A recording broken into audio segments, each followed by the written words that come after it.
Magandang tanghali po. Ayun, ngayon ay mag-aalauna na yata. At papunta ako ngayon sa bayan dahil may schedule ako kay doktora. Kaninang umaga ay pinilit ako ni Kuya Toto na samahan para malaman daw ang schedule. Meron pala ngayon, kaya ayun, nagpa-schedule na ako ngayon at ayan, nag-request na ng x-ray. May request na ako ng x-ray. Yan, wait. Ito na ang tricycle.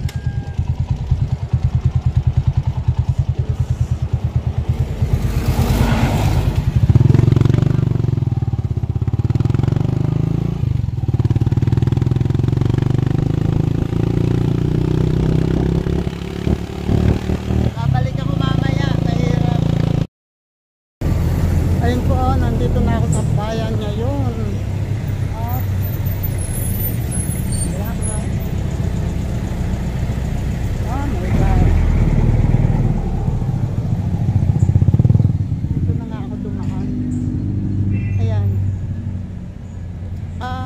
Ngayon nga po ay dala ko itong x-ray ko.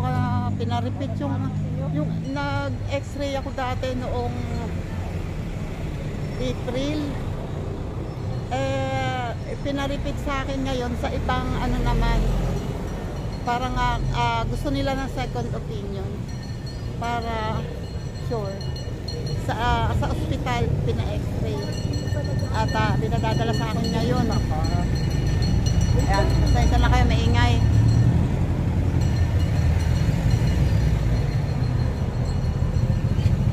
Ayan, wait lang at ako'y may dadaanan lang sandali. Sakay na ako ng tricycle at eto na. Eto po.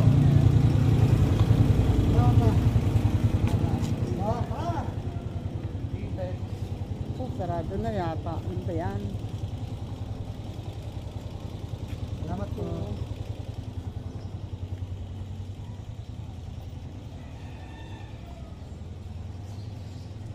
Yan, nandito po sa taas ang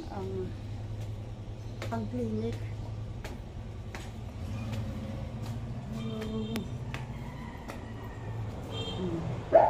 Hindi ko lang sure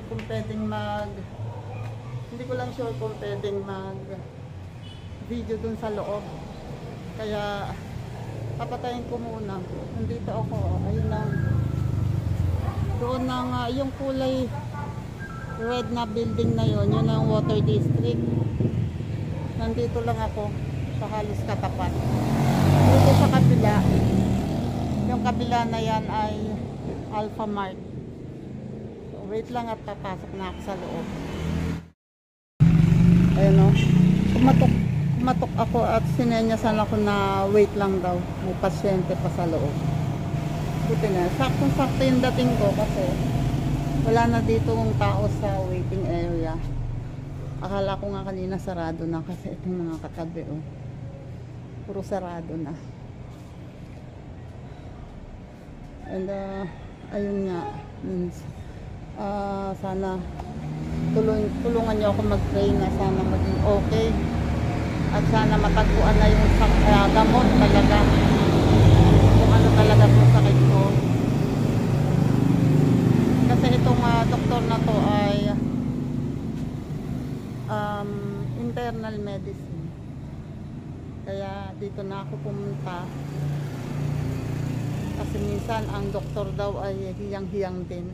So sana mahiyang ako dito at makita na kung ano talaga yung dapat na gamot dito sa sakit ko.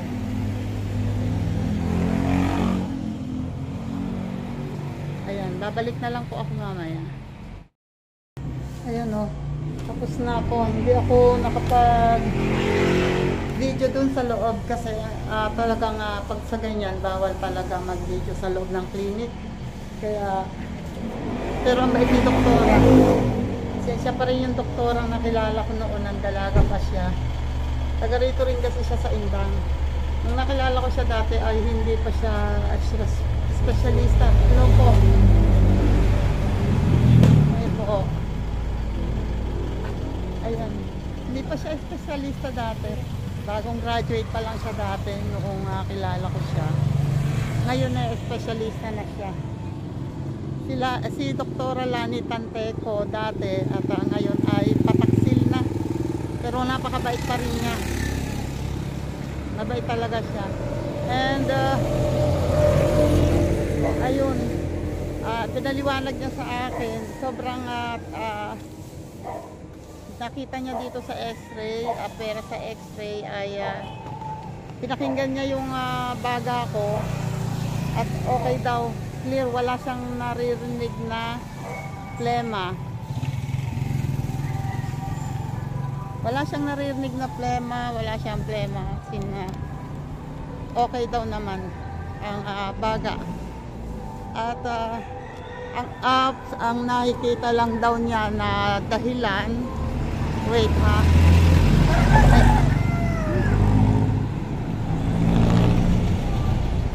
Ang nakikita lang daw niya na dahilan kaya hindi nawawala yung ubo ko ay it's either allergy or GERD or yung acid.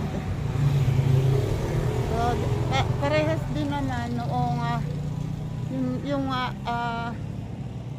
diagnosis sa akin dati ng isang doktor.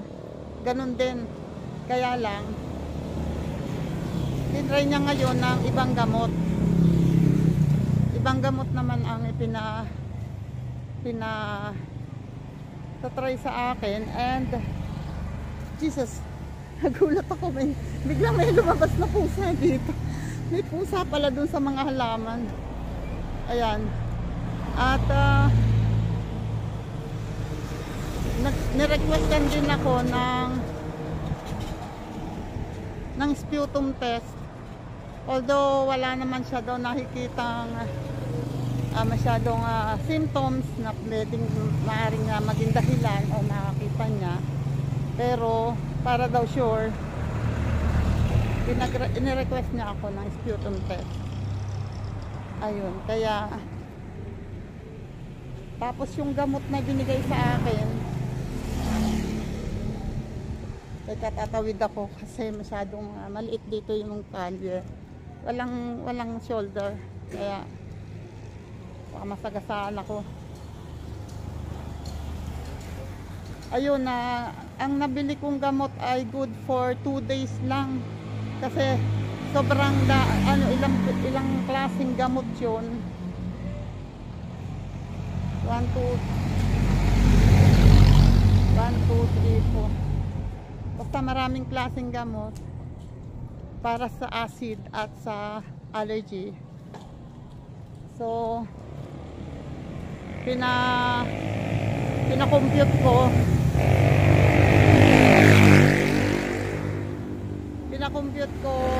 ang gamot ko per day ay umaabot ng halos 600 per day. Nasa 600. Oo, 600 per day. Eh wala naman, kaunti ang pera ko. Tapos ang consultation fee ay 600 ang consultation fee. So makabili lang ako ng gamot na good for 2 days. So kailangan by Monday bibili ulit ako ng gamot para tuloy-tuloy ang gamot ko. Yan. So, at ang importante lang ngayon, may iinumin na ako. Mag-umpisa na akong uminom ngayon, mamaya. Kaya ayun lang. Mamaya papakita ko sa inyo yung reseta. Pakita ko reseta. Wait lang. Ayun na. At na ako sa tricycle, uuwi muna ako. Kasi wala akong binili kahit na ano. Napabili na lang gamot ang pera ko.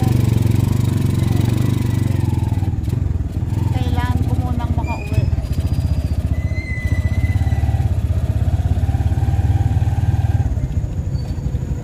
Wait. Ayun o. Andito pa ako sa plaza.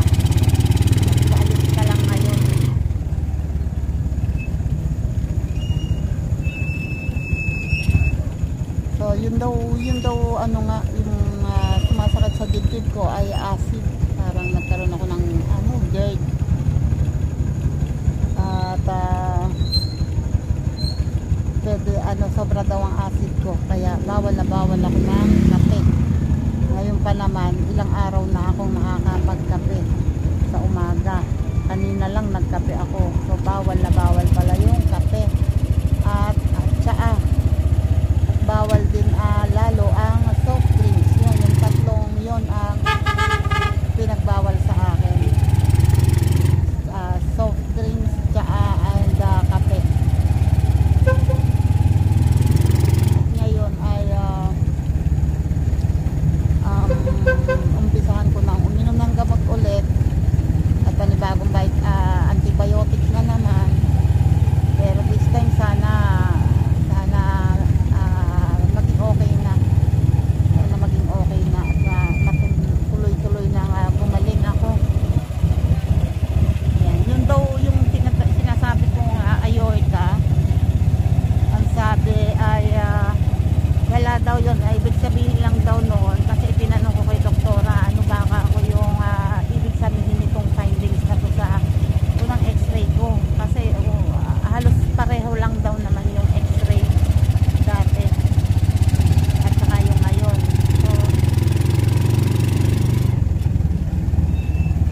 kawawa naman yung babae. Tinanong ko kay doktora kung ano ibig sabihin ng x-ray ko, yung findings tungkol sa aorta. Ang ibig sabihin lang daw nun kasi ay nagmamature yung aorta ko. Tumatanda yung aorta. Habang nagkakaedad daw tayo, yung aorta nagkakaedad din. Ganon. So, wala daw, walang, kumbaga hindi niya yung aorta. Wala daw yun.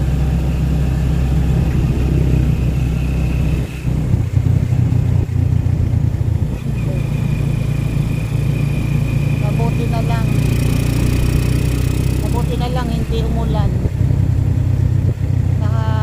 Nakakamadali po kanina dahil lagpasan ng alas 2 ng mag-alauna na yata nang malis ako. Kasi nakalimutan ko magdala ng payong. Basura. Papakita ko sa inyo yung bahay dito sa taas. Mahirap pagkalayo. Sa taas dito.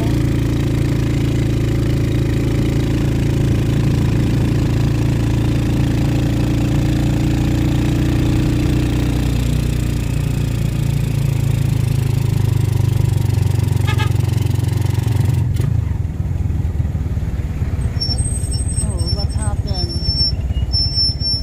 Bakit mo naka-hinto?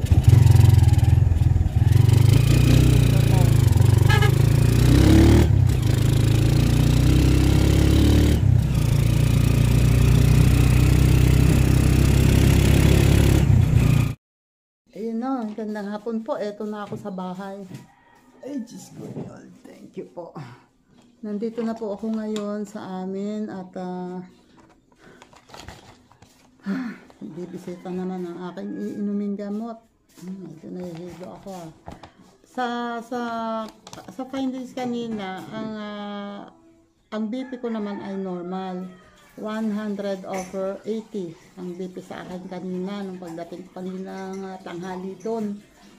Tapos ayun nga yung result naman ng x-ray ay halos ganun din daw naman katulad nung naunang x-ray ko. And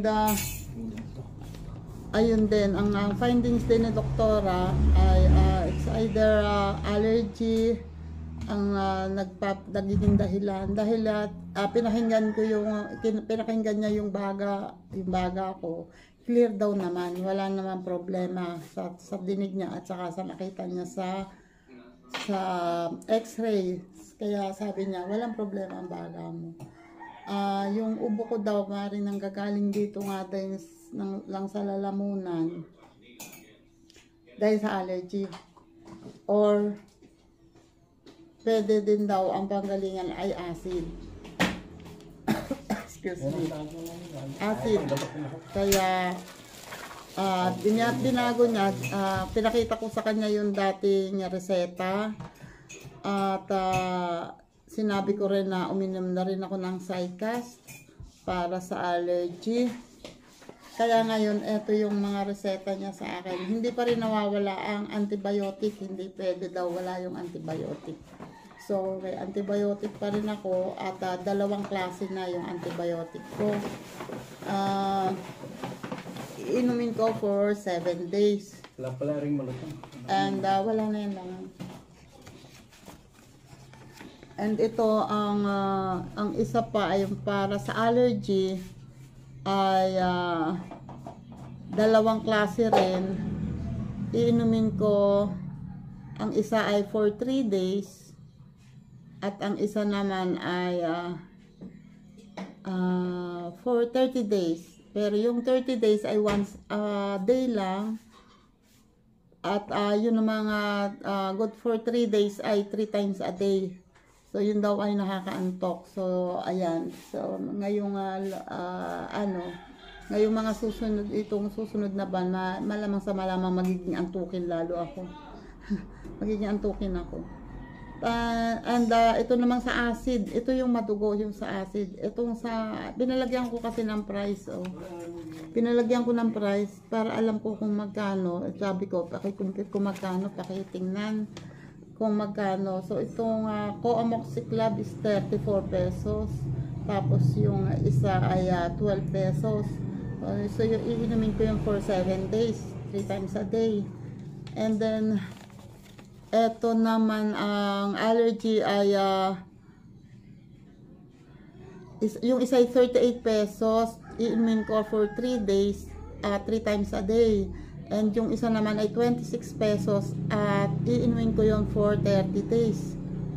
Tapos, ito ang madugo, yung para sa acid, isang 48 pesos. Once a day lang ay inumin before dinner o bago maghapunan. Once a day. And then, ito namang isa ay 3 times a day. Yun ang ito ang pinakamasakit. 3 times a day before meal. So, tuwing bago ako magkumain, iinom ako ng isa nito. Ang isa ay 68 pesos. Ang isa. Yung isa ay once a day lang pero 48 pesos. Ito ang medyo mas mahal. So, nakabili ako ngayon ng good for 2 days pa lang. Bumili ako ng good for 2 days at 1,000 plus na yung gamot ko. Ito yung Coamoxiclav. Ayan, 6 ang nabili ko nito good for 2 days. Ito pa. Ayan, 6 ito. And then, ito naman yung 6 din ito. Ito ay Butamirate. So, ito yung siguro yung 48 pesos. Hindi. Ito yung antibiotic din. So, dalawa yung antibiotic ko. 3 times a day pareho yan. And then, ito naman ay once a day lang ito, Pantoprazole. Ay, eto. Once a day lang.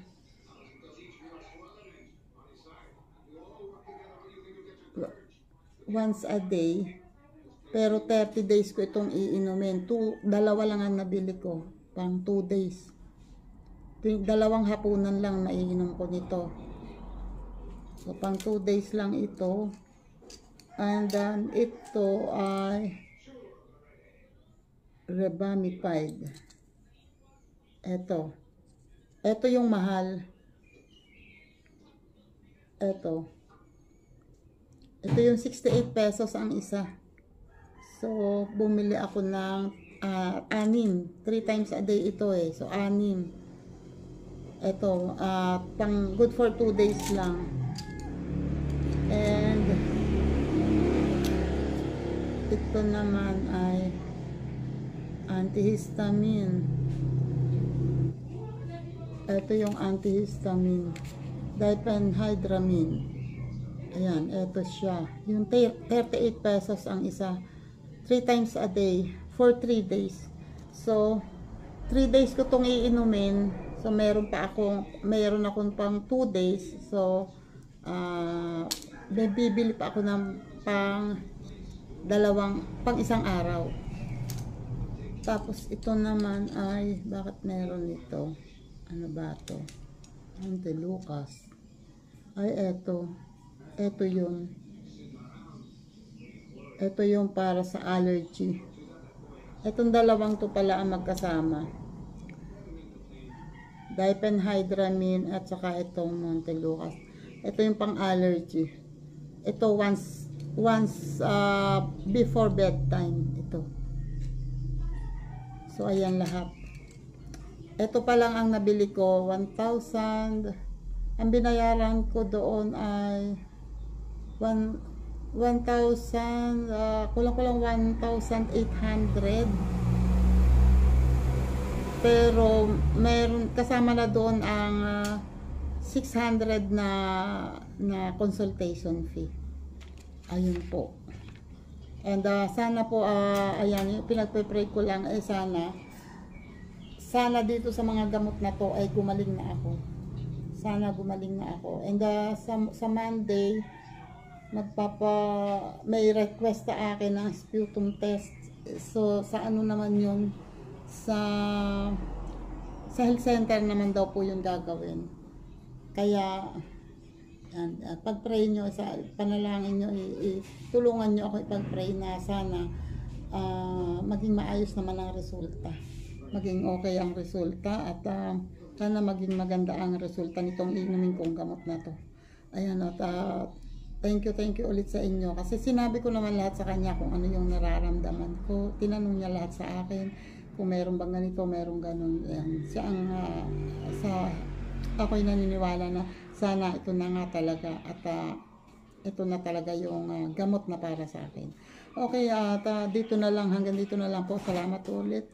Thank you po ulit sa mga nakaabot dito. Pasensya na po kayo at pati ito ay gusto ko lang maging open sa inyo. Gusto ko na ipakita sa inyo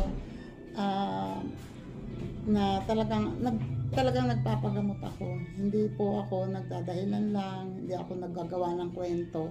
Talaga pong nagpapagamot ako kasi nararamdaman ko po talaga na hindi okay ang katawan ko. So, ayun po. Thank you po ulit. And maraming salamat po ulit Sir Jerry's Toy TV sa laging pagtulong sa channel ko. Maraming thank you po ulit.